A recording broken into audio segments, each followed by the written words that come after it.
Howdy y'all, Fuzzy Biker here at Baxter Cycle in the mighty mini-tropolis of Marnia, Iowa. This video is going to be about the Fuzzy Biker Motorcycle of the Year. How's that sound, huh? Of all the motorcycles I rode this year, I rode about, probably close to 300. There's one model that stands out above all the others, and I think I'll share that with y'all. Now the criteria that I want to use for that is, it's got to be fun. That's number one. It's got to be a fun motorcycle to ride. It's also got to be versatile. You got to be able to do something with it, whatever you want to do with it. It's also got to be reliable, and it's got to be affordable. Now we are in the vintage area of the Baxter Cycle showroom area, and these bikes are not really that affordable, and they certainly aren't that reliable.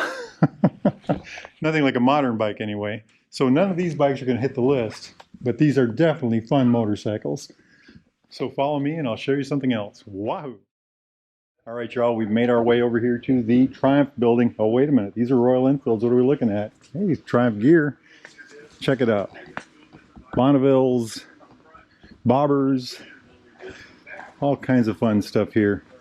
Speedmasters, Street Twin, Speed Twin, actually, one of my favorite bikes to ride. Another one, look at that. Absolutely gorgeous. Of course, more T120s, Scramblers, the old Scrambler. We did a video on that one. Absolutely amazing Thruxtons. If you ever get a chance to drive a Thruxton. Of course, these are not our bikes of the year. Big old Rocket. Hey, anybody seen something like that? I did a video on that bike, and I absolutely love that bike, of course. Where are we walking over towards? Oh, check this out, the Trident. Have you rode a Trident? Well, if you haven't, you should. It's one of the funnest motorcycles. Almost the top of the list, but you know, these things are absolute dreams to ride, especially if you like going fast. The big power monster here, I think this is 177 horsepower, something like that. And of course, look at this. All kinds of fun stuff back here. Now, walking over here, we got a whole string of other bikes to check out. Look at all those hot rods. Nifty Meteor right there. A couple of them, 3 of them, 4 of them in a row. Then walking over here, one of the best motorcycles ever made, in my opinion, of course, is the Triumph Tiger 900s, the 900s, especially the rally model, but this is probably the one I would get here because, well, it's red for one thing. This one they just got in, I'd really like to ride. It's Benelli 135. More of those beautiful infields. Absolutely gorgeous Scramblers. Beautiful, beautiful. This also is one of the funnest bikes ever made.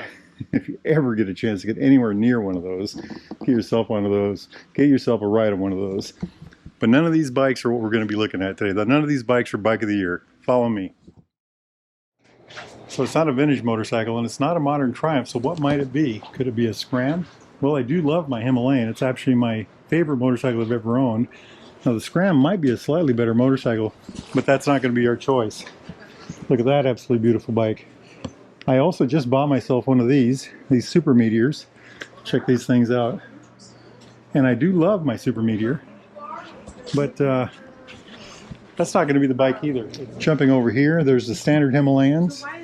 And then over here, we've got the 650 Continental GTs. Absolutely gorgeous motorcycle. I absolutely love this bike.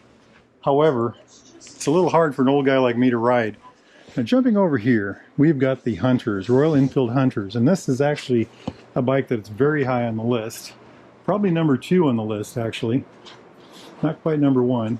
All the Enfields, Royal Enfield 350s, the Hunters, or as I call them, the Hunterceptors, the Classics, all these Classics right here, and then the regular 350 Meteors. Those are all high on the list. Those are great motorcycles. But there's one that I love above all of them, the funnest one of all. And that's this thing right here, these bikes right here, the Royal Enfield Interceptors. They ride the most like a classic British motorcycle. I get to ride a lot of those. And I think this has a lot of that same feel, the same sound, the same type of handling, the same light feeling. You know, it's got the flat seat, the twin gauges, the parallel twin engine that a lot of them have. And it's just an absolutely amazing motorcycle and very versatile. And one of the neat things about this bike is, well, look at this one. This is called the Duster. You can modify the heck out of them. This one here is called the Beagle. And just look at everything they've done to it. Custom tanks, custom accessories, all kinds of goodies there. And that's one of the things I actually love about this bike. Rode several this year that from Baxter Custom Cycle Works that they you know, made into, you can make them into scramblers, you can make them into cafe racers, you can make them into touring bikes. There are a couple of these that came through here this year that were set up with large windshields and, you know, soft touring seats and just, you know, bags on the back, and they were made to go that way. We already showed you the Duster back here. We had one called the Locust this year that was just mean as a bulldog looking bike, and really quite a machine. Also, my favorite scrambler of all that I've ever ridden, period, is a Royal Enfield Scrambler. They didn't have a name for it, but it had a high pipe, you know, and that's something else. So here at Baxter Cycle alone, if you go to baxtercycle.com, they've got slip-ons like this S&S slip-on here. They've got AEW slip-ons. They've got Zard. They've got I can't think of the other brands, but just all kinds of options. They've got 2-in-1s. My favorite 2-in-1 pipe right now for an Interceptor is a AEW 2-in-1. Absolutely amazing pipe. So, you know, the motor of the bike is absolutely endlessly modifiable, not just the engine, but you know, here's a whole slew of parts, and that's just some of them. You know, seats and pipes and windshields and crash bars and side covers and, you know, all kinds of different things that you can do, blinkers and headlights, and, you know, anyway, so with, as far as the engine goes, you can, you know, you just want a little bit of help, you get a DNA filter and a pipe for it. You want a little more than that, well, you can get a Fuel X system for it, or maybe a cam and a Fuel X system. Not enough? How about some high compression pistons, or maybe a 750 big bore kit, or 865 big bore kit? They've got one of those in the works right now. You know, it's very versatile. You can get you can upgrade your suspension with Tech shocks, or YSS, or Öhlins. They've got Anna Banana. I think she was the flat tracker that came through. She flat tracked one of these. She had Öhlins front and rear. She also had custom wheels that lightened it up, and she said it was just absolutely amazing. She said her bike weighed less than 350 pounds by the time she was done, and it was really quite a machine. I did get to ride it, so it's really amazing what you can do with these things. And the other thing about that is, you know, you buy the bike this year and you set it up one way. Well, next year you can do something. You can do it with something else. You know, the price of modifying these things. You know, like I said, the three things about a Royal Enfield is they're affordable to get into, low capital costs. They've got four things. They've got a great warranty. You know, 3-year unlimited mile warranty. There's the ease of maintenance. You can do your own maintenance. I adjusted the valves on my super meter over yonder. It took me a couple hours. That was the first time I'd ever done it. And then the other one is the aftermarket, just a crazy aftermarket for Royal Enfield parts. Royal Enfield made almost 1 million motorcycles last year, and there are companies that have come into existence simply to supply parts for Royal Enfields. So this is my bike of the year. Every time I rode one this year, I've ridden dozens of them this year, every single time I rode one, it was just jumping up and down fun. You know, I just go back and look at the videos. I just had an absolute ball with every single time. Why didn't I get one? Well, because I tend to do a lot of long rides, and I think a bike like this is good for 200, 250 miles in a day. I know there's those people out there that tour with them, and I get that.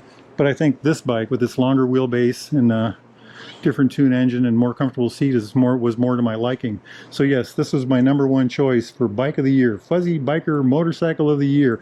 Now my number 2 choice is the Hunterceptor, just like this one. I mean, there's so much you can do with this. It's essentially the same thing as the Interceptor, but, you know, in a 350 size versus a 650. I think this is 20 horsepower, where that's 47. So, fuzzy biker bike of the year, Royal Enfield Interceptor 650. Now, my friends, get yourselves out there and ride. Wahoo!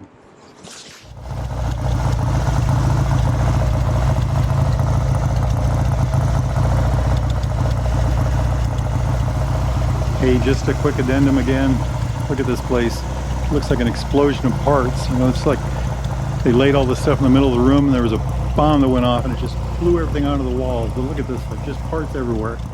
Seats and accessories and t-shirts, and check it out, the Wahoo shirt up there. Gloves and jackets and tanks and hats, and those are all exhaust pipes. Life is good. Life is good. Wahoo.